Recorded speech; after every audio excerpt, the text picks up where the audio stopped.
He humiliated her in front of 200 guests then, lost everything overnight. This story will stay with you long after it ends. Watch until the end, because the man who laughed at her loses far more than he ever imagined.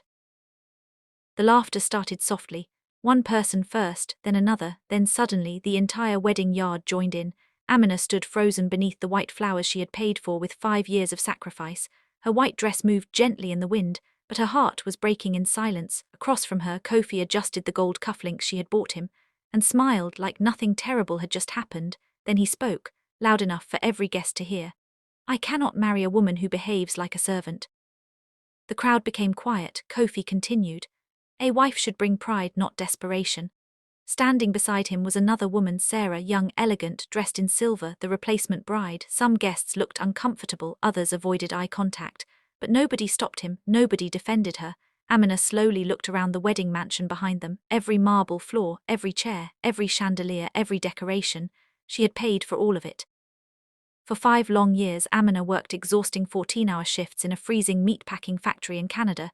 She skipped meals, worked overtime, lived in a tiny basement apartment, and sent almost every dollar home to Kofi, because she believed they were building a future together. But now she stood outside the gate like a stranger. Kofi folded his arms confidently. "You lived like a laborer abroad," he said. "Did you really think I would bring that shame into my future?" The laughter returned. Louder this time, and something inside Amina cracked, not loudly, not dramatically, just enough to change her forever. She did not scream, did not beg, did not cry. Instead, she picked up her small travel bag, looked Kofi directly in the eyes one final time, and walked away from her own wedding. Nobody followed her, not even once. Part 2. The walk through Accra. The streets of Accra were warm that night, but Amina felt cold deep inside her bones. She walked slowly through the city without direction. Past roadside food sellers, past children playing football beneath streetlights, past loud music spilling from crowded bars. Everything around her continued moving, as if her world had not just collapsed. Finally, she sat on a low concrete wall near a closed pharmacy. And beneath a lonely yellow streetlight, Amina cried, not quiet crying, not polite tears, the kind of crying that shakes your entire chest, the kind that steals your breath. She cried for the winters she survived in Canada, for the overtime shifts, for the hunger, for every sacrifice she made in the name of love. She remembered eating cheap crackers for dinner so Kofi could buy expensive furniture. She remembered sleeping in freezing rooms while building another person's dream. And when the tears finally stopped, dawn slowly began to rise. Amina wiped her face gently, looked toward the brightening sky, and whispered softly to herself, "I will survive this too." Part 3. Returning to Canada 3 days later. Amina boarded a flight back to Canada. No husband, no marriage, no future waiting for her, only work. The airplane landed in Toronto during heavy rain. Cold wind rushed through the airport doors. Amina pulled her thin coat tighter around herself and quietly walked through the crowded terminal. That was when she noticed him. An elderly man sitting alone near gate 14, surrounded by too many bags. One suitcase slowly rolled away while he struggled with his phone. People walked past him without stopping. The old man looked embarrassed, tired, invisible. Amina hesitated for only a moment before walking toward him. "Sir," she said gently, "let me help you." Man looked surprised. "You would do that?" Amina smiled softly. "Of course." For the next 2 hours she helped organize his luggage, printed documents from the airport kiosk, and searched for his transportation information. Later, inside a cafe, the old man's credit card failed. Without mentioning it, Amina quietly paid for his tea and sandwich. Outside, the rain became heavier. Then his transportation booking failed too. Amina stared at the taxi fare on her phone, $63, almost all the money she had left for the week. But she paid anyway. The old man sat quietly inside the taxi before rolling down the window. He looked at her carefully, then said softly, "You have a rare heart, please never lose it."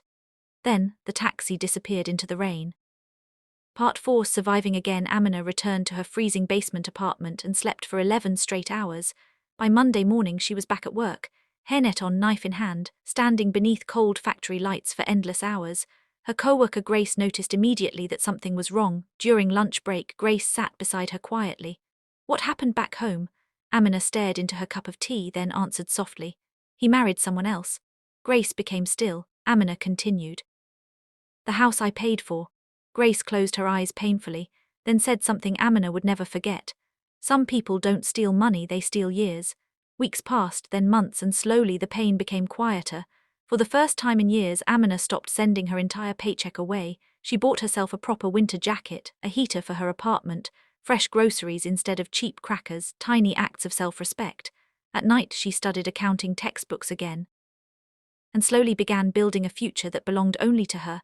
Part 5. The phone call. One Thursday afternoon, her supervisor approached carefully. He said, "A law firm in Toronto has been trying to contact you." Amina frowned. Law firm. He handed her a business card, Whitmore and Associates, Estate and Probate Law. A strange feeling settled inside her stomach. That evening, she sat alone inside her basement apartment staring at the card for nearly an hour. Finally, she made the call. A calm voice answered. "Miss Asant," the lawyer said gently, "I'm calling regarding Mr. Arthur Sterling." Amina sat upright immediately, the old man from the airport. Then the lawyer continued. "He passed away peacefully 6 weeks ago." Amina's chest tightened unexpectedly. The lawyer continued reading from a document. "An airport when I was helpless and alone, one young woman treated me with kindness despite having very little herself." Amina stopped breathing. The lawyer continued. "Such character is rare. Money reveals people more than it changes them." Paper shuffled softly, then came the sentence that changed her life forever. "To Amina Asant, I leave the entirety of my estate." Silence filled the room, then the lawyer spoke carefully. "Miss Asant, the estate is valued at approximately 180 million Canadian dollars. Stared at the cracked ceiling above her bed. Outside, snow fell quietly against the basement window. Everything felt unreal, not exciting, not explosive. Just impossibly still. Finally, she whispered, "What happens now?" Part 6. Becoming stronger. The next few months changed Amina's life completely, but not in the way people imagined. She did not become arrogant, did not throw expensive parties, did not waste money. Instead, she learned, carefully, patiently. She studied Arthur Sterling's shipping company, read reports, asked questions, met executives, and slowly, the frightened woman from the basement apartment disappeared. Something stronger replaced her. One afternoon, Grace visited Amina's new apartment in Toronto. She looked around in shock, then whispered dramatically, "You have matching curtains." Amina burst into laughter, real laughter, warm laughter, the kind that heals broken places inside the heart. Part 7. Kofi returns back in Ghana. Kofi's life began collapsing. His real estate business failed, investors disappeared, debt swallowed everything, and Sarah quietly left him one morning with a short note. This was a mistake. Within weeks, the mansion faced foreclosure. One desperate night, Kofi searched Amina's name online and froze. There she was, smiling beside powerful business leaders in Toronto. Headline after headline appeared across the screen. The immigrant factory worker who inherited millions. The woman funding scholarships for immigrant women. The woman building support centers across Canada and Africa. Kofi stared in disbelief. Then he called her. Amina answered calmly. Voice trembled. Amina. Immediately she recognized desperation. He apologized, blamed pressure, blamed confusion, blamed Sarah, blamed everybody except himself. Amina listened quietly, then interrupted him. "Much do you need?" Kofi froze. "What?" Amina's voice remained calm. "You're calling because you need money. So tell me the amount." Silence filled the phone call. Finally, he admitted the number, enough to save the mansion, enough to restart everything. Amina took a slow breath, then spoke carefully.